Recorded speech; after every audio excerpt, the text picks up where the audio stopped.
안녕하세요. 저는 40대 여성으로 남편과 애들을 키우며 그럭저럭 평범하게 살아가고 있는 주부입니다.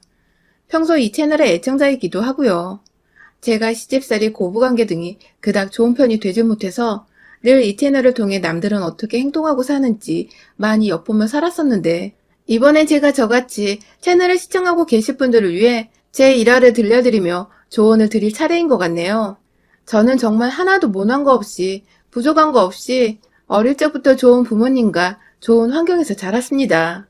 저희 부모님 두 분 모두 지금의 저와 남편처럼 그냥 평범한 회사를 다니는 직장인이었고 주부였는데, 서울에서 나고 자란 저희 할아버지가 사셨던 땅이 금싸라기가 되며 땅값으로 돈을 많이 벌었고, 그 돈을 다 6자식에게 나눠주셨는데도 한 사람당 받게 된 유산이 제법 많아서 고모들과 아빠 그리고 삼촌들까지 모두 부유하게 살 수 있었죠.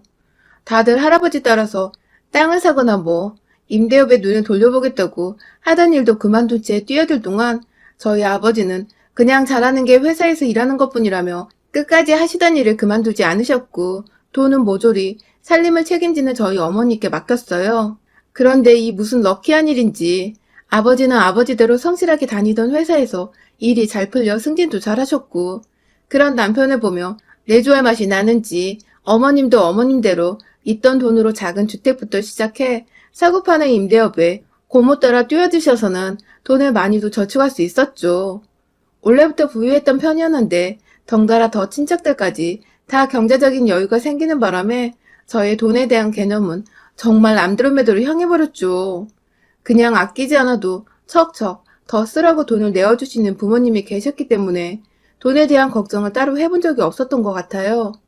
다행인 건 부모님이 망나니처럼 살다가 재산을 상속받은 것도 아니었고, 모두가 제자리에서 제 역할을 열심히 하시면서 자연스레 재산을 모으셨던 것이어서 그런지 다행히 전 돈에 대한 개념만 없을 뿐 제 일은 무조건 열심히 해야 하는 거라는 배움을 얻었죠.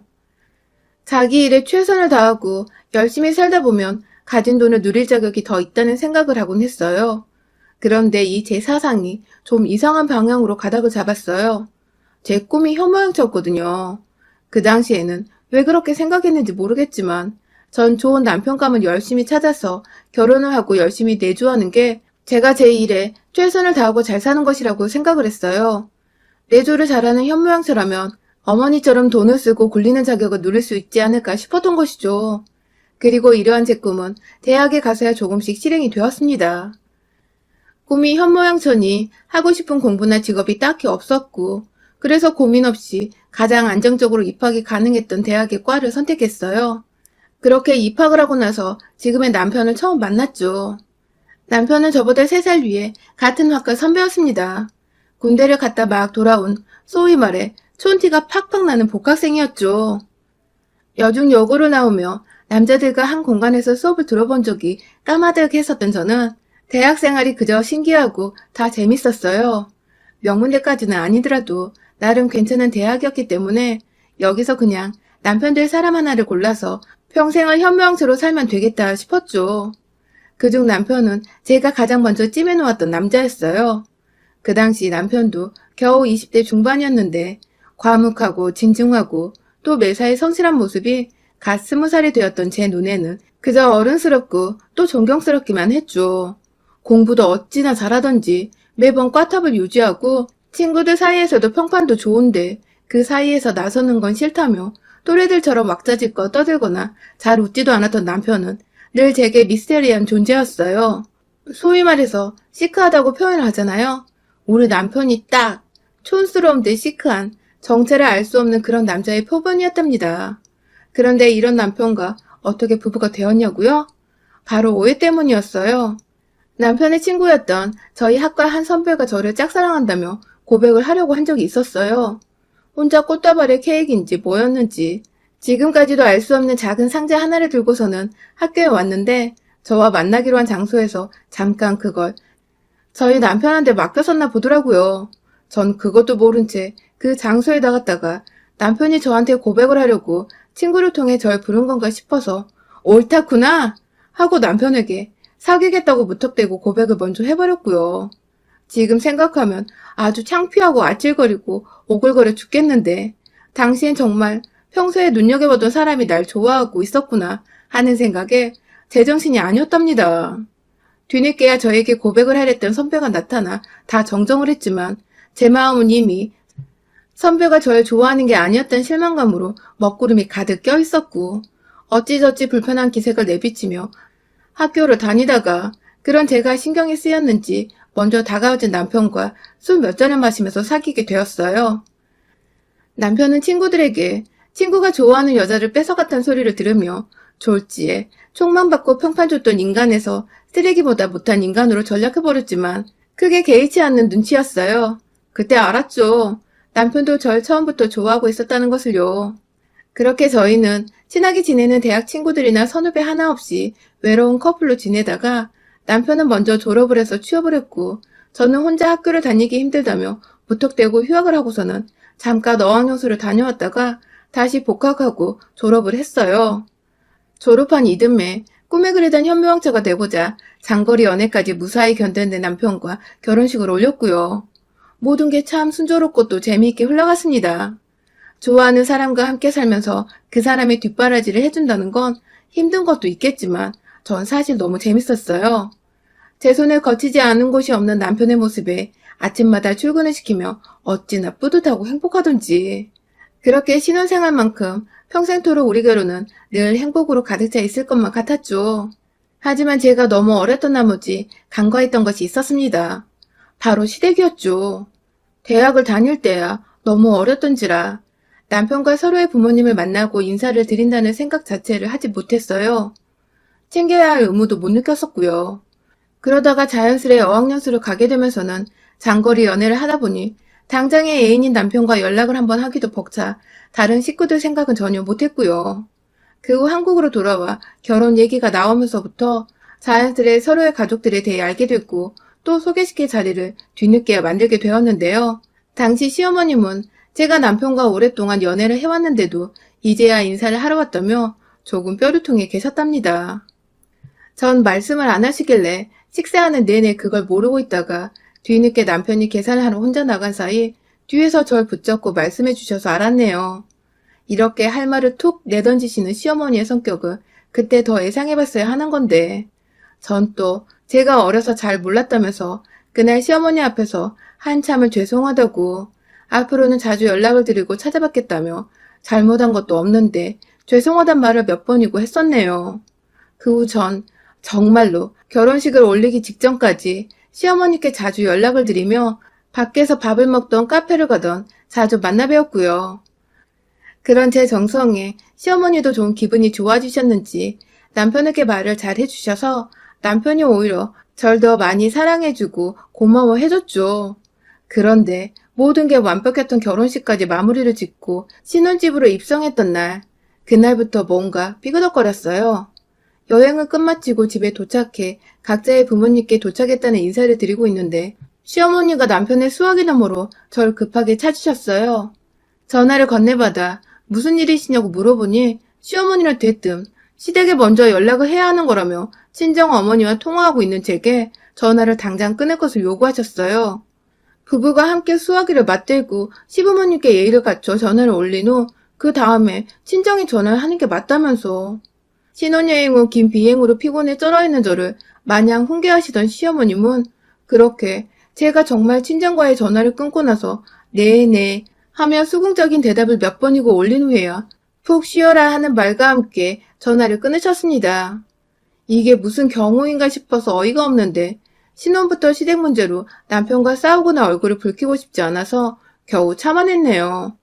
그 후 시어머니와 잦은 왕래가 있었던 것도 아니었지만 친정처럼 시댁도 서울에 있었기 때문에 절 불러내면 만나야 하는 일이 많았어요. 소위 며느리들이 모두 힘들어하는 김장 담글 때 불러내시는 거 기본이었고요. 동네 아주머니들과 주민센터에 가서 노래 교육을 받으시다가도 픽업을 하며 차 있는 저를 불러내기도 하셨어요. 매주마다 수업이 끝나면 말이죠. 상견례하고 결혼식 할 때 저희 부모님 옷차림이나 하객들의 수준을 보셨는지 재산도 딱히 없으셨고 변변찮은 직장을 다니는 것도 아니셨던 저희 시아버지와 시어머니는 그날 많이 기가 죽어 계신 것 같았었는데 결혼을 하고 나니 돈 많고 잘난 며느리를 뒀다며 재덕을 아주 톡톡히 보려 하시더라고요. 그나마 남편이 시아버지를 닮은 건지 우리 시아버님은 점잖으시고 말도 별로 없는 과묵한 편이셔서 저와는 집에서 다 같이 밥을 먹을 때 말고는 딱히 볼 일도 없으셨고 얘기할 기회도 별로 없었지만 시어머니는 달랐어요. 잊을만 하면 전화가 와서는 주민센터 픽업을 마주라 하시고 잊을만 하면 뭐가 먹고 싶다면서 데리러 와달라느니 혹은 차려놓으면 저희 집에 오겠다는 말을 하시며 마주칠 일을 꾸역꾸역 만들어내셨죠. 전 이게 다 며느리가 생겨서 어머님도 신이 나니까 그런 거라 생각했어요. 이렇게 다가오는 게 어머님 또래분들의 방식이라 생각을 해서 웬만하면 다 들어드리고 맞춰드리려고 노력을 했죠. 딱히 금전적인 걸 바라는 것 같지도 않았기 때문에 이 정도 인사치레를 하면 왕래하는 정도는 거뜬히 해드리겠다고 마음을 먹었어요. 신혼 초에만 이러다 마실 거라 생각을 했으니까요. 그런데 제 생각은 완전히 빗나갔어요. 그로부터 애를 가지고 낳기까지 무려 7년이 넘는 시간 동안 우리 시어머니는 참 한결같이도 절 달달 볶으시면서 찾으셨습니다. 저희 집이 시댁과 아무리 차를 타고 가도 최소 30분 정도는 걸리는 거리인데 시어머니는 그런 수고와 노력은 생각은 안 하시는지 가까운데 바쁜 척하지 말라는 말과 함께 절 불러내신다든지 저희 집에 오고 싶은데 차가 마땅치 않으니 데리러 오라며 제가 왕복으로 시댁에 갔다가 어머님을 모시고 다시 저희 집으로 오는 등 불필요한 시간 소모를 많이 하게 만드셨죠. 제가 결혼은 빨리 했지만 임신은 좀 늦게 한 편인데요. 겨우 얻은 아이라 시어머니도 조심스러웠는지 임신했을 때에는 전처럼 잘 불러내시진 않으셨지만 무턱대고 저희 집에 찾아오셔서 제가 잘 먹지도 않은 반찬거리들을 만들어 오신다든지 그러다 남편도 저도 아무도 그 반찬을 먹지 않고 남겨두면 시어머니 정성 무시하는 거냐며 남편까지 불러내 저희 앞에서 만들어 온 건 제때제때 해치워 놓으라고 잔소리를 하기도 하셨습니다. 안 만들면 시간도 절약되고 저희는 억지로 안 먹어도 되고 좋은데 시어머니는 굳이 저와 남편이 사는 모습을 보고 싶다는 이유로 집에 일거리들을 만들어 오곤 하셨죠.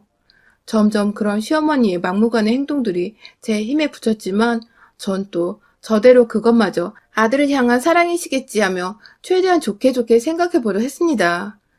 안 그럼 싸우고 완전히 등지고 사는 방법밖에 없었으니까요.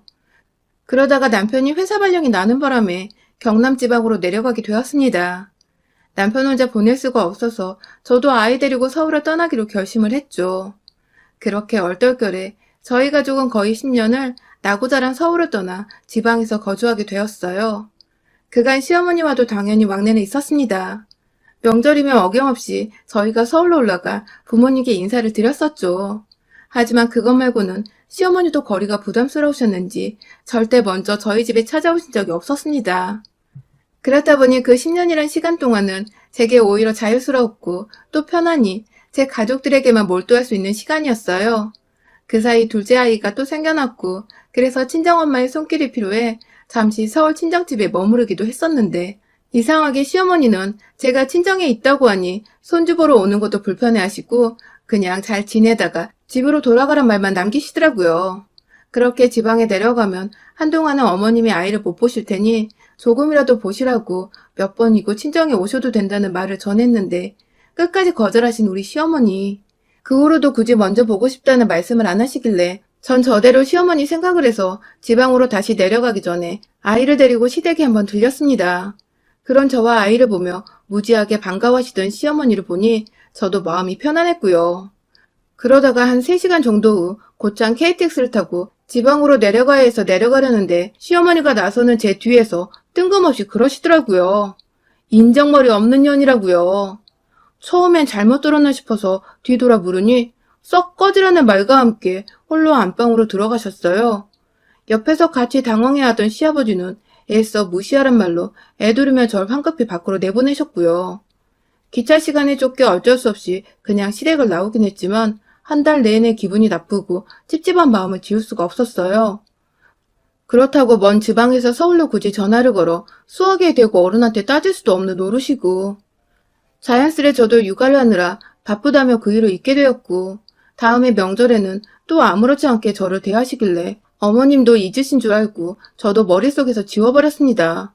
그러다 올해 저희가 다시 서울로 올라오게 되었어요. 지방에 한번 내려갔다 3, 4년 후엔 다시 서울로 올 줄 알았는데 자꾸만 서울 발령이 다시 미뤄지고 기다리다 기다리다 거의 10년이 지나고 나니 저희도 마냥 이렇게 살 수 없겠더라고요. 저보다도 아이들 교육을 생각해서 더 많이 고민했던 남편은 결국 일을 그만두기로 결심했고 마침 중소기업을 운영하고 있던 친구가 서울에 있어서 그 회사로 이직을 하게 되었습니다. 월급이 줄어드는 경제적인 부분은 제가 친정으로부터 받을 재산이 있기 때문에 먼저 남편에게 걱정하지 말라며 오히려 남편이 직장을 그만두는 것에 찬성을 했어요. 그렇게 홀가분하게 지방회사의 모든 삶을 끝마치고 다시 서울로 올라온 그날, 그간 전세를 주고 있어서 다른 사람이 살고 있었던 저희 집을 새로 싹 인테리어 시공을 하기로 했죠. 그래서 저희 가족들은 모두 평수가 보다 넓은 친정집에 들어가서 임시적으로 살게 되었고, 저는 시공 중인 집을 왔다 갔다 하면서 전반적인 이사 관리를 하게 되었어요. 남편은 퇴근 후에야 잠깐 이 집에 와서 같이 공사가 된 집을 보다가 함께 저와 친정집으로 가곤 했고요. 아이들 학교 전학시키고 다시 집수리하고 꾸미는 데까지 신경 쓸 것들이 정말 너무 많더라고요. 이걸 다 몇 주 사이에 빠르게 끝낼 수 있을까 싶어서 저는 아이들 학교 보내놓고 나면 방과 후까지는 친정 엄마한테 맡기고 온전히 집수리만 신경을 썼는데 며칠 전 시어머니께서 찾아오셨습니다. 저한테 미리 말씀도 없으셨는데 제가 여기 공사 관리를 하고 있다는 소리를 남편한테서 들었는지 제가 있는 걸 알고 오셨더라고요. 오셔봤자 죄다 공사판이라 마땅히 앉을 자리도 없는데 옆에 오셔서 팔짱을 끼시고는 집을 둘러보시던 어머님은 그렇게 반나절 내내 남편이 퇴근하고 집에 올 때까지 내내 제 옆에서 제대로 궁시렁거리고 제 기분을 더럽힌 채 서성이셨습니다. 그냥 제가 서울 올라와서 곧장 인사를 드리지도 않은 채 친정으로 들어가기 때문에 화가 나서 그걸 표현 중이시란 생각이 번쩍 들더군요. 우리 시어머님은 그러고도 남는 분이시니까요. 저도 저 나름대로 바쁘다고 못 찾아뵌 건 잘못이었으니 눈치가 보였습니다. 제 딴에는 남편이 친정에서 눈치 보며 살지 않을까 싶어 하루라도 빨리 이 집으로 들어오고자 공사에만 집중을 했던 것인데 시어머니 입장에서는 섭섭하실 수 있었으니까요. 막 억지로 구석에 자리를 만들어 시어머니를 앉히고 중간중간 음료수도 사다 드리고 점심도 챙겨드렸습니다. 하지만 시어머니는 처음에 가만히 계시더니 점점 제가 잘해드리고 비율을 맞춰드리려 하자 그게 또 익숙해진 건지 말이 많아지셨어요. 제가 살 집에 제가 선택한 인테리어 벽지를 보고 색이 고닥다리라며 궁시렁거리질 않나. 부엌에 저장 공간이 부족한 것 같아 선반 하나를 싱크대 위에 새로 달았는데 누가 거추장스럽게 부엌에 이런 걸 붙여놓느냐며 넌 애가 참 보이는 것처럼 센스도 없고 멋도 없다며 급기야 제 성격을 비하하기 시작하셨죠. 뒤에 인부들도 계시고 듣는 사람이 있는데도 무턱대고 절 흉보시는 시어머니 때문에 얼굴이 몇 번 빨개지기까지 했어요. 일부러 안 들으려고 멀찌감치 떨어져 인부들과 얘기를 나누고 있으면 꼭 옆에 찾아와서는 인부들을 향해 얘 얘기 듣지 말고 알아서들 시공을 하라고. 애가 지금 집을 다 망쳐놓고 있는데 얘기를 나눌 게 뭐가 있냐며 급기야 그 사람들에게 제 흉을 봤죠. 정말 너무 힘들고 지친 와중에 시어머니까지 이러시니 뚜껑이 여러 번 열렸습니다. 입 밖으로 정말 닥치시란 욕이 막 튀어나올랑말랑 하는 중이었어요. 그러다 남편이 집에 왔어요. 공사판인 집에 자기 엄마가 떡하니 서 있는 걸 보고 남편도 흠칫 놀란 눈치였어요. 남편한테도 제가 어디 있는지만 들었을 뿐 집으로 가겠다는 말을 안 하셨던 모양이더라고요. 일단 남편도 왔으니 시어머니만 그냥 보낼 수는 없고 그렇다고 나가서 저녁을 사드리자니 시간도 늦었는데 집에서 마무리해야 할 것이 있어 빠듯하고 결국 집에서 함께 배달 음식을 시켜 먹기로 했습니다. 시어머니께는 언제든지 좋은 음식은 나중에 또 사드릴 수 있으니 일단 내일 출근을 해야 하고 또 집에 가서 봐야 하는 아이들을 생각해서 빠르게 저녁을 먹기로 했죠. 그렇게 식탁도 없는 집에서 바닥에 쭈그려 앉아 중화요리를 시켜 먹었어요. 혹시 몰라 어머님을 위해 고추 잡채에 중화 비빔밥까지 주문해서 인원수보다 좀 더 여유가 있게 주문을 했고요. 그런데 처음에 주문 전화를 할 때부터 표정이 좋지 않으셨던 시어머니는 이내 음식들이 도착해 저희가 하나둘 수저를 들기 시작하자 완전히 기분이 상하셔서는 갑자기 밥 먹고 있는 저희 앞에서 뭐 이런 정신 나간 년이 다 있냐며 욕을 퍼부으시는 게 아니겠어요? 제가 정신 나간 년이라는 거예요. 시어머니를 앞에 두고 중국 요리를 시키냐고. 식탁도 없이 바닥에 쭈그려 앉아 먹게 하냐며 막 따지고 욕을 퍼부으시다가 결국 이건 너나 먹으라며 앞에 있던 볶음밥을 엎으셨어요. 하루 종일 서서 일하다가 시어머니까지 상대하려니 정말 미쳐버리겠더라고요.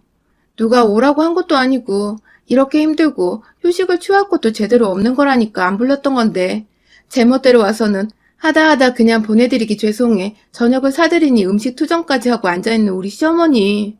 눈앞이 까마득해질 때 남편이 그런 시어머니를 향해 그만 좀 땡깡을 부리시라고 한마디를 거뒀고 그러자 시어머니는 더 불같이 화를 내며 마기를 갈기 시작했어요. 며느리 하나 때문에 아들놈도 이렇게 변한 것 같다며. 태생이 말수가 없고 진중한 사람이었는데 갑자기 그걸 며느리 탓을 하는 시어머니. 저한테 손가락질하며 네가 나를 우습게 알아서 생긴 일이니 네가 책임지라고 아들을 물어내고 급기야 이혼해서 내 집안에서 나가라며 쌍욕을 퍼붓는데 캬. 저도 해탈을 했는지 헛웃음이 나오더라고요. 그런 저를 향해 몇 번 손으로 제 어깨를 치는 시어머니께 앞에 놓여진 시어머니 드리려고 일부러 산 그 고추 잡채를 확 엎어버렸습니다. 하마터면 그릇채로 시어머니를 때릴 뻔한 걸 겨우. 그릇은 제 손으로 막았지만 그 사이 흘러내려 난리난 양장피 재료들로 뒤범벅이 된 시어머니는 음식에 든 특유의 겨자 소스 때문인지 여기저기 다 따갑다며 남편을 붙잡고 막 울먹이기 시작하셨어요. 이 상황에 그저 놀란 남편은 입을 떡하니 벌린 채 충격을 받은 표정으로 입에 자장면을 문 채 앉아있었고 전 그런 시어머니를 일으켜 세워 화장실로 들어가서는 샤워 수화기를 대고 시어머니한테 또 한 번 확 뿌려버렸답니다. 어머니, 겨자소스 시키는 중이니 참으세요? 하면서 확 물세례를 퍼부으니 이걸 싫다 할 수도 없고 그렇다고 겨자소스를 그대로 묻힌 채 있을 수도 없던 시어머니는 가만히 얌전한 강아지 마냥 서서 제 손에 몸을 의지하고 계시더군요. 그렇게 그날 시어머니는 반정신이 나간 채로 한마디를 더 하지 않으셨고 젖은 옷이 걱정된다는 남편의 도움을 받곤 시댁으로 무사히 가셨답니다. 저는 그런 시어머니께 냄새나서 같이 못 있겠다며 혼자 택시 타고 집으로 먼저 돌아왔고요. 나중에 남편을 통해 들어보니 시어머니는 가는 길에도 아들과 단 한마디를 안 나누셨대요. 집에 도착해서는 곧장 샤워를 하시고는 침대에 들어 누우셨다고 합니다. 그러게 그렇게 충격받을 거 좀 며느리한테 살갑고 친절하게 대하셨으면 그런 험한 꼴은 안 보셨을 텐데 왜 자꾸 안 해도 될 말을 해가며 귀한 집에서 쓴소리 한 번 안 듣고 자란 저한테 성질을 건드려서는 저도 몰랐던 저의 공격성을 확 끄집어내신 건지. 우리 시어머니 충격을 받으신 만큼 앞으로도 한동안은 좀 조심하시며 며느리와는 둘 수 있는 거리를 최대한 두고서 멀찌감치 떨어져 사시기를 진심으로 건강을 생각하며 조언드립니다. 여러분의 생각은 댓글로 남겨주세요. 오늘도 시청해주셔서 정말 감사합니다.